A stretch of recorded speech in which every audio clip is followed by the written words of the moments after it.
Hello everyone, welcome to my channel. आप सभी का स्वागत है फिर से।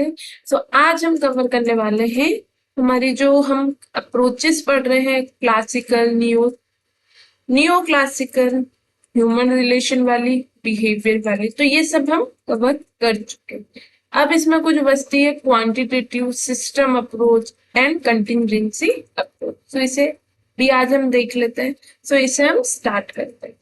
फर्स्ट हम पढ़ने वाले हैं क्वांटिटेटिव या मैथमेटिकल अप्रोच। ठीक है, इसको ऑपरेशनल अप्रोच भी कहते हैं। तो ध्यान रखिएगा, किसी भी नाम से पूछा जाए तो क्वांटिटेटिव अप्रोच को पूछा जा रहा है। टेलर और उन अदर्स ने अप्रोच को बताया है क्वांटिटेटिव, मैथमेटिकल और ऑपरेशन अप्रोच को। Interdisciplinary scientists created mathematical models as answer to military concerns after World War II.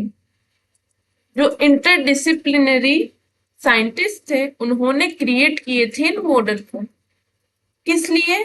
As a answer के तौर पे मिलिट्री कंसर्न के। कब? After world war second. Math teaches us that there is every reason to believe that every problem has a solution. Math ने हमें ये सिखाया है कि हर रीजन, कुछ भी चीज हो, उस पर हमें विश्वास करना चाहिए कि there is every reason to believe, कि हमारे पास हर एक रीजन रहता है बिलीव करने के लिए कि हर एक चीज का सॉल्यूशन होता है। कोई भी ऐसी प्रॉब्लम नहीं रहती है जिसका सॉल्यूशन नहीं होता है। इसके फीचर्स देखते हैं, किस पे बात करता है ये। तो ये बात करता है management technique based on mathematics, problem solving mathematics based पे टेक्निक काम करती है। इसमें मैनेजमेंट में models created by quantifying issue variable. इसमें मॉडल किस बेसिस पे क्रिएट होते हैं? क्वांटिफाइंग इशू वेरिएबल्स पे, और मैथमेटिकल सिंबल यूज किए जाते हैं। अब इसकी क्या है, कुछ लिमिटेशन है कि इसमें क्या होता है, रिस्ट्रिक्शन होती है डिसीजन मेकिंग में। ह्यूमन एस्पेक्ट इम्पॉसिबल है, क्योंकि ह्यूमन एस्पेक्ट को हम क्वांटिफाई नहीं कर सकते। In real life rapid choices are required, model are not possible. जो रियल लाइफ है, प्रैक्टिकली देखा जाए तो मॉडल्स पॉसिबल ही नहीं है, हमें रैपिड चॉइसेस की जरूरत होती है। All factor are interconnected and unquantifiable, यानी कि जो भी फैक्टर्स होंगे वो इंटरकनेक्टेड होंगे और उन सबको हम क्वांटिफाई नहीं कर सकते हैं। Business data is not always up to date. ये बात करता है, ये मॉडल किस पे बात कर रहा है? मैथ पे। मैथ यानी डिजिट्स, डिजिट्स पे बात कर रहा है। डिजिट्स पे बात करेगा तो हमें कंपनी या ऑर्गेनाइजेशन का क्या चाहिए रहेगा? हमें डाटा चाहिए रहेगा। अगर डेटा चाहिए हमें तो उसके लिए हमें चाहिए रहेगा उसका बिजनेस डाटा जो कि अप टू डेटेड हो, और बिजनेस में ये पॉसिबल ही नहीं होता है कि हमेशा आपको अप टू डेट डेटा मिले। ठीक है, तो ये थी क्वांटिटेटिव अप्रोच। क्लासिफिकेशन करते हैं हम, ये सब एक कंटेम्प्री, वो क्वांटिफाई हो गई। ठीक है, अब आती है कंटेम्प्री अप्रोच। कंटेम्प्री अप्रोच के अंदर हमारे दो आते हैं, system theory, contingency theory. System theory किस पे बात करती है? क्लोज सिस्टम पे और ओपन सिस्टम पे। तो इसे हम स्टार्ट करते हैं। System approach. 1969 approach to management appeared which tried to unify prior school of thoughts। 1916 में ये सिस्टम अप्रोच आई जिसने बताया कि प्रायर स्कूल के थॉट्स क्या हो सकते हैं, उन्होंने ट्राई किया। ठीक है, इन अर्ली कंट्रीब्यूटर इंक्लूड, इनका प्रोनाउंसिएशन एक तो Ludwig von Bertalanffy, Lawrence J Henderson, W G Scott, Daniel Katz, Robert L Kahn, W Buckley and G D Thompson. ध्यान रख लीजिएगा, इतना डिटेल में नहीं पूछता है, बट हाँ ऊपर ऊपर से आप इन्हें देख सकते हैं। किस पे बात करती है सिस्टम अप्रोच?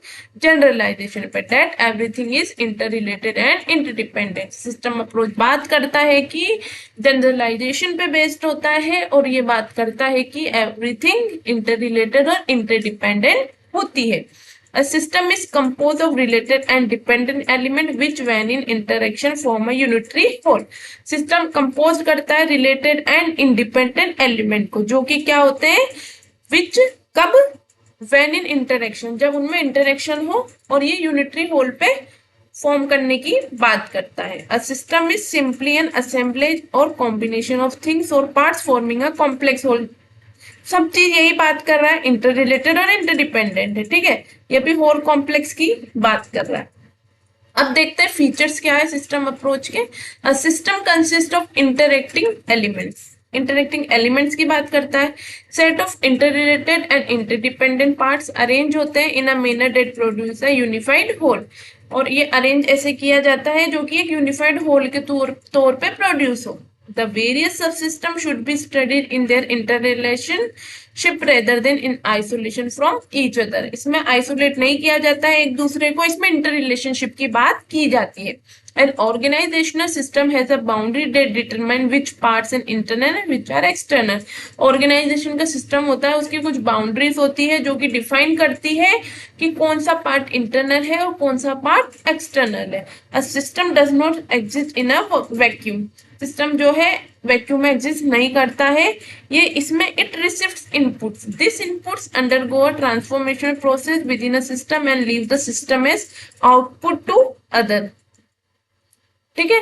ये आउटपुट टू अदर की बात हो रही है यहाँ पे, ठीक है, अदर सिस्टम की। मैंने बताया था ये ओपन एंडेड और क्लोज सिस्टम की बात करता है। ये डायनेमिक सिस्टम है और ये इंटर रिलेशनशिप की बात करता है। It is responsive to its environment, ठीक है, रेस्पॉन्सिव होता है अपने इन्वायरमेंट के लिए। It's vulnerable to change in its environment, इसमें चेंज करना मतलब बोलते हैं ना सही नहीं होता है, ठीक है। अब सिस्टम अप्रोच क्या कहता है ये भी देख लेते हैं। Every organization is a system, हर ऑर्गेनाइजेशन एक सिस्टम होती है, हर ऑर्गेनाइजेशन का एक सिस्टम होता है जिसमें कंसिस्ट किया जाता है इंडिपेंडेंट और इंटरेक्ट किया जाता है खुद को ऑर्गेनाइजेशन के साथ में। Every manager should manage the organization after considering all its subsystem and external environment, ठीक है। हर मैनेजर का ये काम होता है, ये रेस्पॉन्सिबिलिटी होती है कि हर मैनेजर को मैनेज करना चाहिए ऑर्गेनाइजेशन को, और उस किसके साथ में, जितने भी सब सिस्टम और एक्सटर्नल एनवायरनमेंट है उसको कंसिडर करके। He would ensure that output of the organization should be more than the combined output of individual department. इसमें ये बताया गया है कि जो आउटपुट होता है ऑर्गेनाइजेशन का, वो जो कंबाइन आउटपुट होता है इंडिविजुअल का उससे ज्यादा होता है। तभी तो ये इंटर रिलेटेड की बात कर रहा है, ठीक है, तभी तो इसमें इंटर रिलेटेड की बात की गई है। क्योंकि जो ये बात तो सब लोग जानते हैं, जो मिलके काम करेंगे एक सिस्टम में अच्छे से रिलेटेड होंगे, रिलेशनशिप होगी, इंडिपेंडेंट होंगे एक दूसरे के प्रति, ठीक है, तो वहां पे जो वर्क होगा वो जो इंडिविजुअल किया जाएगा उससे अच्छी इसकी प्रोडक्टिविटी होगी। तो यही सिस्टम अप्रोच हमें बता रहा है। एक है इसमें हमने क्वांटिटेटिव पढ़ लिया, कंटेम्प्रेरी में हमने सिस्टम अप्रोच पढ़ ली, और अब हम कंटिंजेंसी अप्रोच पढ़ रहे हैं। कंटिंजेंसी अप्रोच को सिचुएशनल अप्रोच भी बोलते हैं। The contingency approach is the latest approach to the existing management approaches. Management approaches जो है उनमें सबसे latest contingency approach आती है, जो कि during the 1970s contingency theory was developed, ठीक है। 1970 के टाइम पे contingency theory को डेवलप किया गया J.W. Losh and P.R. Lawrence के द्वारा, who were critical of other approaches presupposing one best way to manage. इन्होंने अप्रोचेस बताई है बेस्ट वे मैनेज करने का। Conceptual model of the contingency approach was developed by Kiser and Kubicek, ठीक है, इनके द्वारा ये डेवलप किया गया है कंसेप्चुअल मॉडल जो कि कंटिंजेंसी अप्रोच का है। Manager must do what the situation warrant और manager action must be contingent upon organisation और एनवायरनमेंट। इसमें ये बताया गया है कि मैनेजर को हमेशा सिचुएशन के अकॉर्डिंग काम करना चाहिए, जो सिचुएशन रिक्वायर्ड है उसके अकॉर्डिंग काम करना चाहिए, उस एक्शन के थ्रू काम किया जाना चाहिए। Depend action must be contingent upon organize, जो भी एक्शन हो वो कंटीजेंट होने चाहिए, यानी कि चेंज हो सकते हैं और सिचुएशन के अकॉर्डिंग काम करना चाहिए ऑर्गेनाइजेशन और एनवायरनमेंट को ध्यान में रखकर। अब इसके फीचर्स क्या है। Management is situational in nature, management situational होता है। Technique of management depends on complexity of situation, situation जो बात करती है उसके थ्रू काम करना चाहिए, और जो मैनेजमेंट की टेक्निक होती है वो भी डिपेंड करती है कि सिचुएशन क्या कहती है। It is the if and then approach. ठीक है, ये इफ और देन पे बात करता है, यानी कि इसमें if represent the independent variable then represent the dependent management variable और the technique to be adopted in the situation. यानी कि बता रहा है अगर ये होता है तो ये किया जाएगा, यानी कि अगर इंडिपेंडेंट वेरिएबल रिप्रेजेंट कर रहा है ये, तो जो डिपेंडेंट वेरिएबल है मैनेजमेंट का वो इस तरह से परफॉर्म होगा। ठीक है, और इस सिचुएशन के अकॉर्डिंग इंडिपेंडेंट जैसा बताएगा, सिचुएशन जो होगी तो ये डिपेंडेंट उसके अकॉर्डिंग चेंज हो जाएगा।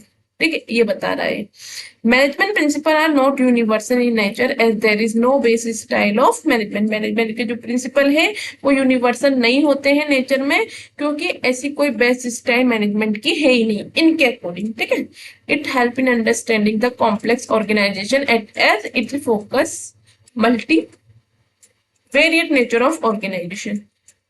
जो कंटिजेंसी अप्रोच है वो हेल्प करती है अंडरस्टैंड करने में जो कॉम्प्लेक्स ऑर्गेनाइजेशन होता है इसको, क्योंकि ये फोकस करती है मल्टीवेरिएट। ठीक है, मल्टीवेरिएट पे करती है, अडॉप्ट हो जाती है, जैसे चेंजेस होता है उसके अकॉर्डिंग कर लेती है, इस वजह से।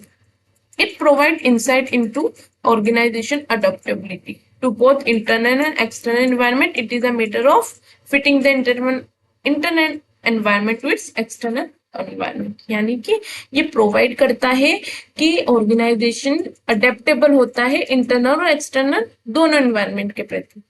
ठीक है, ये matter, it is the matter of fitting. ठीक है, internal environment to its external environment. Last है इसकी assumption। Each organization external environment of organization is different and unique। हम सब जानते हैं हर ऑर्गेनाइजेशन का एक्सटर्नल एनवायरनमेंट, एक्सटर्नल एनवायरनमेंट से मतलब यहाँ पे किसकी बात हो रही है, पेस्टल, पेस्टल एंड जो हमने पढ़ रखा है ट्रिक से अच्छे से, मैंने एनवायरनमेंट को भी कवर किया है तो आप क्लासेस के थ्रू देख सकते हैं। Political, economical, social, technological, economic and natural, demographic, और ई से एक और क्या, लीगल था यानी से पेस्टल, हाँ ये लीगल। ठीक है, इसकी बात कहेंगे पेस्टल एंड के नाम से हम इसे याद रखते हैं। ठीक है, sub system of organisation are interrelated, there cannot be one best way of doing a thing. यानी कि इसमें यही बताया गया है कि सब जो भी सिस्टम, सब सिस्टम होते हैं ऑर्गेनाइजेशन के एक दूसरे से रिलेटेड होते हैं, और किसी भी चीज को करने का कोई बेस्ट वे है ही नहीं। Best approach to management is situation, यानी कि सबसे इनके अकॉर्डिंग बेस्ट अप्रोच क्या, सिचुएशन, जैसे सिचुएशन बोलती है उसके अकॉर्डिंग काम कर लिया जाए, पहले से ऐसे कुछ डिसाइड नहीं किया जाए, क्योंकि कुछ भी बेस्ट वे नहीं होता है। Manager success lies in his ability to perceive and analysis every situation. और यहाँ पे मैनेजर की सक्सेस कब कैसे कैसे देखी जाती है कि उसकी एबिलिटी क्या है, वो कैसे किस सिचुएशन में कितनी जल्दी से अच्छा काम कर रहा है, एनालाइज कर रहा है, उस पर इसकी डिपेंड करती है। सो ये थी हमारी आज की क्लास। आई होप आपको मेरी वीडियो अच्छी लगती है। अगर आपको मेरी वीडियोस अच्छी लगती है तो मेरे चैनल को लाइक करें, शेयर करें, सब्सक्राइब करें। Thank you.